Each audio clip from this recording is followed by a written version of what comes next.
فرما. اسی لیے حضرت عبداللہ ابن مسعود رضی اللہ عنہ کی روایت میں آتا ہے کہ وہ اس آیت کو پڑھتے تھے اور کہتے تھے کہ اللہم زدنی علما و ایمانا و یقینا، اللہ میرے علم میں اضافہ فرما، میرے ایمان میں، اور تیری ذات کا، تیرے وعدوں کا جو یقین ہے اللہ اس یقین کو مضبوط فرما دے، اس یقین میں اضافہ کر. جنت کا وعدہ، جہنم کا، حشر کا، قیامت کا، دعا کے قبول کرنے کے یہ جتنے وعدے ہیں اللہ ان میں اضافہ فرما دے. اور رسول اللہ صلی اللہ علیہ وسلم مانگتے تھے اور فرماتے تھے اللہم انفعنی بما علمتنی، اللہ جو کچھ تو نے مجھے علم دیا ہے اے پروردگار اس علم سے مجھے نفع دے. عجیب دعا فرمائی، فرمایا جو علم تو نے دیا ہے اللہ اس علم سے مجھے نفع دے. وعلمنی ما ینفعنی، اور مجھے مزید وہ علم دے جو مجھے نفع پہنچائے، جو اب تک حاصل ہو گیا ہے اس کا نفع ملے، اور آئندہ جو حاصل ہونا ہے ایسا ہو جس کا نفع اس سے مجھے ملے، مجھے پہنچے. اور پھر فرماتے تھے وزدنی علما، اور اللہ میرے علم میں اضافہ فرما، والحمدللہ علی کل حال، اور میں ہر حالت میں اللہ کی تعریف کرتا ہوں. اور ایک روایت میں آتا ہے فرماتے تھے واعوذ باللہ من حال اہل النار، اور جہنم والوں کا جو حال ہے نا جو ان پہ گزر رہی ہے میں خدا کی پناہ مانگتا ہوں. تو اس لیے علم میں اضافہ یہ دعا ہو گئی. تو معلوم ہوا کہ جو علم حاصل ہے خدایا اس کو میں محفوظ کر لوں، تو حافظے کی بھی دعا ہو گئی نا، کہ اگر محفوظ نہیں ہوگا تو پھر علم بڑھے گا کیسے. اور یہ بھی معلوم ہو گیا کہ جو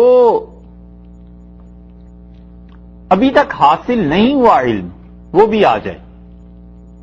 دوسری چیز آ گئی، ایک تو جو حاصل ہو رہا ہے اس کو میں محفوظ رکھ لوں، حافظہ اچھا ہو جائے، جو ابھی حاصل نہیں ہوا وہ بھی مل جائے.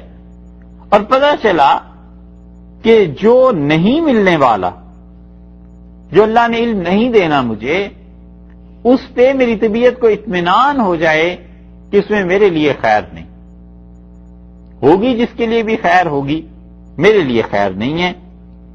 اور پھر یہ بھی پتا چلا کہ تمام علوم کی گہری سمجھ، یہ تمام دعائیں اس ایک میں ہی آ گئیں کہ اللہ مجھے علم دے. اس کا مطلب ہے علم تو جب ہی ہوا جب حافظہ بھی ہو گیا، ساتھ حافظے کے لیے بھی دعا ہو گئی، یہ چیزیں بھی ہو گئیں.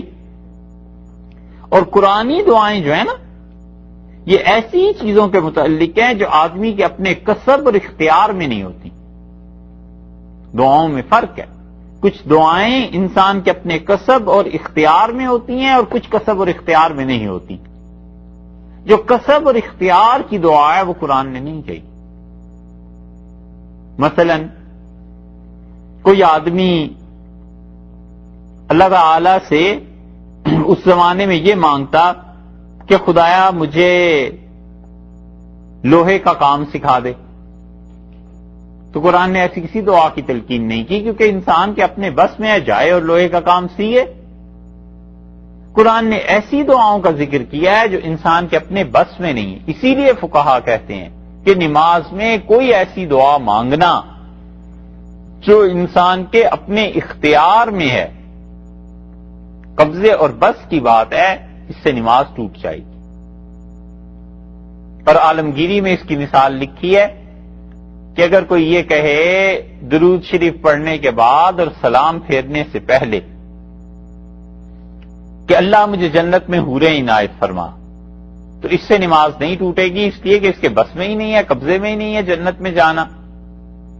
اور اگر یہ کہے کہ اللہ فلاں جگہ میرا رشتہ ہو جائے تو نماز ٹوٹ جائے گی، اس لیے کہ اس کے قبضے میں ہے، بس میں ہے، جائے خود بات کرے، والدین کو بھیجے. تو وہ کہتے ہیں وہ دعائیں جو انسان کے اپنے بس اور قبضے کی بات ہے انہیں نماز میں نہ مانگے.